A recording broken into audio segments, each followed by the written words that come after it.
വീട്ടിൻ്റെ മുറ്റത്ത് നിൽക്കുന്ന പുളിഞ്ചിക്ക മരം കണ്ടിട്ട് സഹിച്ചില്ല. അങ്ങനെ ഇന്ന് പുളിഞ്ചിക്ക മരത്തിലുള്ള പുളിഞ്ചിക്കകളെല്ലാം തീരുമാനമാക്കാമെന്ന് പറഞ്ഞ് ഇറങ്ങിത്തിരിച്ച്. കൂടെ എൻ്റെ കുഞ്ഞുമുണ്ട്. അപ്പം ഈ പുളിഞ്ചിക്കയെ ഇരുമ്പം പുളിയെന്നും പറയാറുണ്ട് കേട്ടോ. അമ്മാമ്മേൻ്റെ അടുത്ത് പറഞ്ഞ കുഞ്ഞിൻ്റെ അടുത്ത് ഇട്ടേരായി.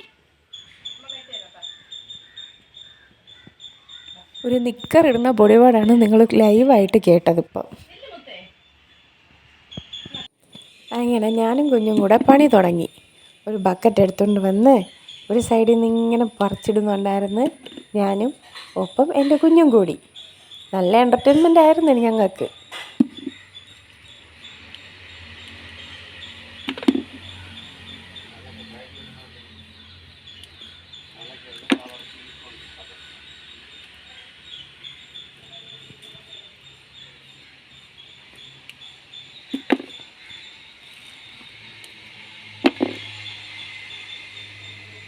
പുളിഞ്ചിക്ക പറിച്ച് ആൾ പതുക്കെ ഇരിപ്പായി തറയിൽ.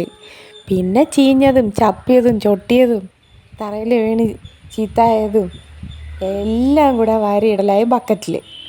അതിൻ്റെ ഇടയിൽ ആശാൻ്റേതായിട്ടുള്ള പണികളെല്ലാം ആശാൻ ചെയ്യുന്നുണ്ട്.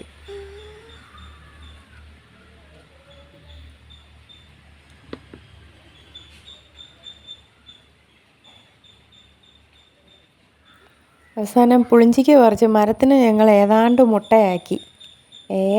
പറിച്ച് ആ ബക്കറ്റിലോട്ട് നിറച്ച് ഞങ്ങൾ രണ്ടുപേരും കൂടെ. ഫ്യൂ മൊമെൻറ്റ്സ് ലേറ്റർ എന്ന ബാക്ക്ഗ്രൗണ്ട് ഇടാൻ അറിഞ്ഞൂടാത്തതുകൊണ്ട് ഞാൻ തന്നെ പറയുകയാണ്, A few moments later.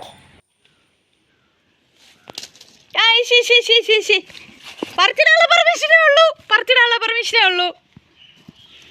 കളയാനുള്ള permission ഇല്ല. ചോദിച്ചു അവിടെ ഇട്ടോ. ഓ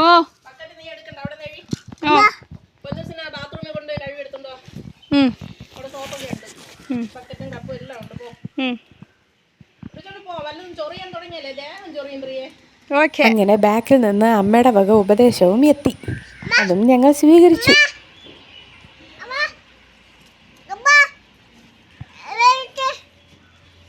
അവൻ്റെ ഭാഷയിൽ അവൻ എന്തൊക്കെയോ പറയാൻ ശ്രമിക്കുന്നുണ്ട്.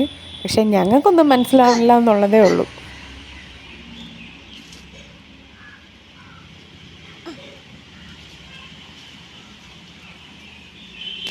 കളയാനുള്ള പെർമിഷൻ ഇല്ല. ഗുഡ് ബോയ് അല്ലേ അമ്മേരെ? രക്ഷയില്ല. ഇനി അവിടുന്ന് തൂക്കുക തന്നെ വഴി. ഫൈനലി ഞങ്ങളുടെ യുദ്ധം ലാസ്റ്റ് അടുക്കളയിൽ സിങ്കിൻ്റെ അടുത്ത് ചെന്നെത്തിയിട്ടുണ്ട്. ഇനി നമുക്ക് അവിടെ നിന്ന് പരിപാടി തുടങ്ങാം. ഒരു വലിയ പാത്രവും കൂടെ ഞാൻ എടുത്തിട്ടുണ്ട്. എന്തായാലും ക്ലീൻ ചെയ്ത് വൃത്തിയാക്കിയൊക്കെ ഇടണ്ടേ, അതിന് വേണ്ടിയിട്ടാണ്. ഒരു കത്തി കൂടെ എടുത്തിട്ടുണ്ട് കേട്ടാ, എന്തെങ്കിലുമൊക്കെ അറക്കാനും മുറിക്കാനും ഒക്കെ വേണമല്ലോ.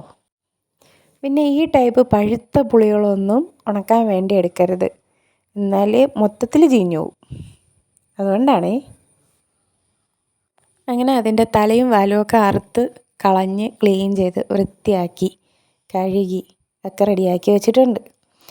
അപ്പോഴേ ഇനി ആ കീറി വെച്ചതിൻ്റെ വീഡിയോസൊന്നും ഇല്ല, അതിന് പറ്റിയില്ല. ട്രൈപോഡ് ഇല്ലാത്തതുകൊണ്ട് സ്വന്തം കൈയായിരുന്നു സ്റ്റാൻഡ്, അതാണ് പ്രശ്നം.